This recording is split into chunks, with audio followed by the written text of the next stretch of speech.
were just beginning. Action!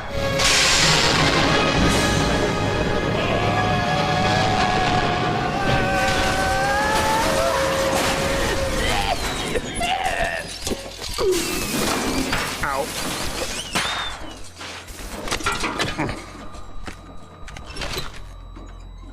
Airbag's a little slow. But that's what these tests are for!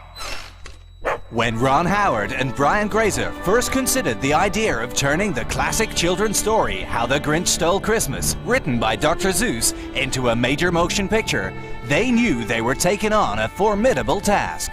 The book that the movie is inspired by is, I don't know, it's only 15 pages long. It's very thin. It's a great responsibility to be the first people chosen to bring Dr. Seuss to live action, and we're trying to do something really special. It has a lot of great ideas, but as modern movie makers, we had to use them for inspiration and go from there. All right. You're a reindeer. Here's your motivation. Your name is Rudolph. You're a freak with a red nose and nobody likes you. Then one day, Santa picks you and you save Christmas. Now forget that part. We'll improvise. Just keep it kind of loosey-goosey. You hate Christmas. You're gonna steal it. Saving Christmas was a lousy ending. Way too commercial. Action! Action! Brilliant! Principal photography on The Grinch began in early 1999, with the entire cast and crew immediately getting into the spirit of the film. All right. I'll swing by for a minute, allow them to envy me, grab a handful of popcorn shrimp, and blow out of there. Cut. Okay, good. For Ron Howard, it was finally a chance to concentrate on the core of the movie. It's a performance movie. This is all about actors. Beyond all of the insane comedy and big scope that this picture has, at the center of this movie is a relationship between Cindy Lou Who, who's amazing actually, and the Grinch. Mr. Grinch, my name is Cindy Lou Who. Here's Taylor, just turned 6 years old, and she has 3 of the most important scenes in the movie are one-on-ones with Jim Carrey. Santa, what's Christmas really about? Vengeance! And she stood toe-to-toe with Jim, who loved her, who adored her. And together, they wound up delivering 3 of the greatest scenes in the film. Hello, little girl. How dare you enter the Grinch's lair!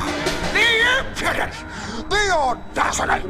I know you hate Christmas, but what if it's all just a misunderstanding? Don't care. I mean, I myself am having some Yuletide doubts. But maybe if you can reunite with the Who's and be a part of Christmas... Maybe if you can reunite with the Who's and be a part of Christmas... Grow up! Then maybe it'll be all right for me, too. I'm sorry, your session is over. Please make another appointment with the receptionist on the way out. Please, please, you have to accept the award.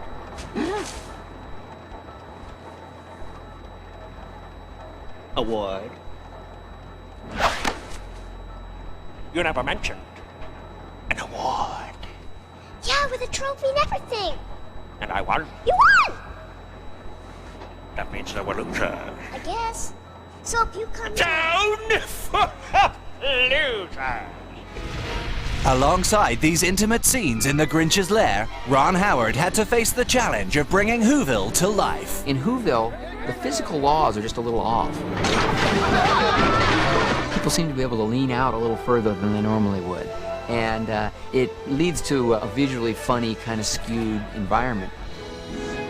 We got a lot of circus performers as actors playing small parts, working in the background, and in order to get everybody sort of moving the same way, behaving the same way, we had about 3 weeks of Who school to try to develop, you know, sort of a Who-y way of doing things.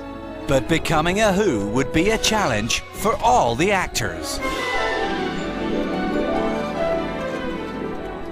Hey, stranger, won't let you go till you buy a chapeau.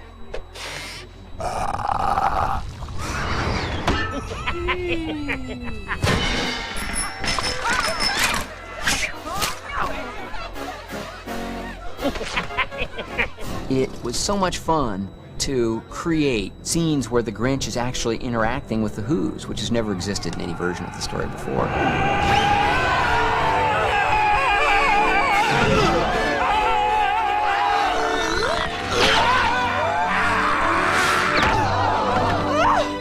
so much fun taking the Grinch and throwing him in the middle of this culture that he despises. They're relentless! The production was not without problems, however. The whole suit that Jim wears, the hairs are individually tied in a hair at a time. So it takes a long time to do a suit. This is ridiculous. If I can't find something nice to wear, I'm not going. After the first week of shooting, I thought, we haven't made enough spare parts, because Jim is so energetic and he gets into what he's doing so much, his concern is only about his performance. And many times what he does just trashes the suit. And gradually, the novelty of the makeup chair began to wear off. When I climb into the makeup chair, I have figured out that it's about like taking a plane flight to Dallas, Texas, every day. Every actor, including Max the dog, had some makeup involved in creating this fantasy world. And there were times when Max didn't appreciate the makeup. Eventually, Ron Howard decided he had to experience what the cast was going through. I heard a rumor that he might wear the makeup one day.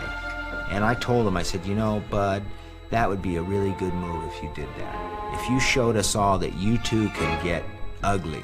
I did dress up as the Grinch one day and directed all day long as the Grinch. It must have been very confusing for everyone else. Cut!